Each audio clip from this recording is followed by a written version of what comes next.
ఆసాంలో కానీ, పాండిచేరిలో కానీ, బంగాల్లో కానీ 3 స్టేట్లో చాలా అంటే చాలా మంచిగా రిజల్ట్ వచ్చింది. అక్కడ భారతీయ జనతా పార్టీ గెలిచింది.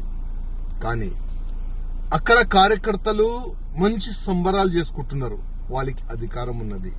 కానీ మన తెలంగాణలో కూడా సంబరాలు చేసుకుంటున్నారు, అర్థమైతలేదు. ఇంకా ఎన్ని సంవత్సరాలు వేరోళ్ళు పెళ్లి చేసుకుంటే మనం ఇక్కడ డాన్స్ చేయాలి?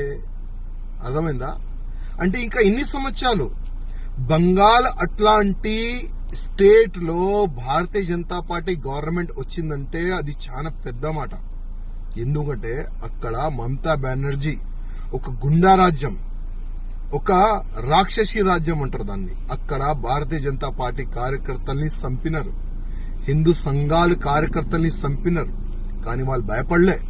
ఎట్టి పరిస్థితిలో బంగాల్లో భారతీయ జనతా పార్టీ గవర్నమెంట్ రావాలే, కాషాయం గవర్నమెంట్ రావాలని ఒక సంకల్పం పెట్టుకొని ప్రాణ త్యాగం పెట్టి వాళ్ళు పనిచేస్తున్నారు. అందుకోసం ఇవాళ బంగాల్లో భారతీయ జనతా పార్టీ గవర్నమెంట్ వచ్చింది. కానీ మన తెలంగాణలో కూడా ఇప్పుడు ఉన్న ప్రెసిడెంట్ కి మంచి ఫ్రీడమ్ ఇస్తే, రామచంద్రరావు గారికి మంచి ఫ్రీడమ్ ఇస్తే 100% తెలంగాణలో కూడా గవర్నమెంట్ వస్తుంది. కానీ కొంతమంది ఈగోయిజం వల్ల తెలంగాణ నష్టపోతుంది. తెలంగాణలో ఉన్న భారతీయ జనతా పార్టీ మొత్తం సర్వనాశనం అవుతుంది. అదే కొంతమంది వల్లనే.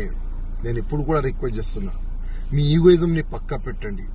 కొద్దిగైనా సిగ్గు ఉంటే బంగాల్లో ఏ విధంగా గవర్నమెంట్ వచ్చింది, అక్కడ కార్యకర్తలతో అధికారులతో కనుక్కోండి.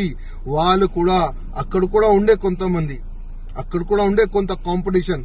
కానీ వాళ్ళు ఒక సంకల్పం తీసుకున్నారు, లేదు మా ఈగోయిజం ని మేము పక్కా పెడతాం, గవర్నమెంట్ తీసుకొని వచ్చేలాగా మేము పనిచేస్తామని అక్కడ అందరు కలిసి మిలిసి పనిచేస్తున్నారు. అందుకోసం బంగాల్లో బీజేపీ గవర్నమెంట్ వచ్చింది. మన తెలంగాణలో కూడా కొంతమంది నాయకులు ఈగోయిజం ని పక్క పెడితే ఇక్కడ కూడా గవర్నమెంట్ వస్తుంది, పక్క వస్తుంది. సెంటర్ నుంచి అంటే మన ఢిల్లీ నుంచి వచ్చిన నిధులు కరెక్ట్ క్యాండిడేట్లకు ఇస్తే పక్కా ఇక్కడ కూడా బీజేపీ గవర్నమెంట్ వస్తుంది. కానీ ఆ నిధుల్ని ఏ విధంగా గాయబ్ చేసినారు అందరికీ తెలుసు. ఎంతో మంది బీజేపీ పైన నమ్మకం పెట్టుకొని చాలా వరకు వేరే పార్టీ నాయకులు బీజేపీలో చేరినారు, వాళ్ళకి మర్యాద ఇవ్వండి. ఎంతో మంది సీనియర్లు ఉన్నారు మన బీజేపీలో తెలంగాణలో, వాళ్ళకి మర్యాద ఇవ్వండి. ఎంతో మంది బీజేపీ కార్యకర్తలు ఉన్నారు, వాళ్ళ ఇంటి పని ఇడిచి మొత్తం సమయం మన పార్టీకి ఇస్తారు, వాళ్ళకి మర్యాద ఇచ్చండి. కరెక్ట్ పని చేస్తే, ఈగోయిజం ని పక్కా పెడితే 100% తెలంగాణలో కూడా వచ్చే ఎన్నికల్లో భారతీయ జనతా పార్టీ వస్తుంది. రామచంద్రరావు గారు, ఇప్పుడు మీరు భారతీయ జనతా పార్టీకి ప్రెసిడెంట్ గా ఉన్నారు. మీరు ఎవరి మాట వినకండి.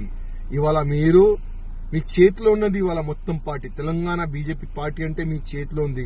వాళ్ళు వీళ్ళ చేతిలో ఆడకండి, ఫ్రీడమ్ తీసుకోండి. డైరెక్ట్ ఢిల్లీ అధికారులతోని, అమిత్ షా గారితో మాట్లాడి మీరు ఫ్రీడమ్ గా తెలంగాణలో పనిచేస్తే 100% వచ్చే ఎన్నికల్లో పక్కా బీజేపీ గవర్నమెంట్ మన తెలంగాణలో వస్తుంది.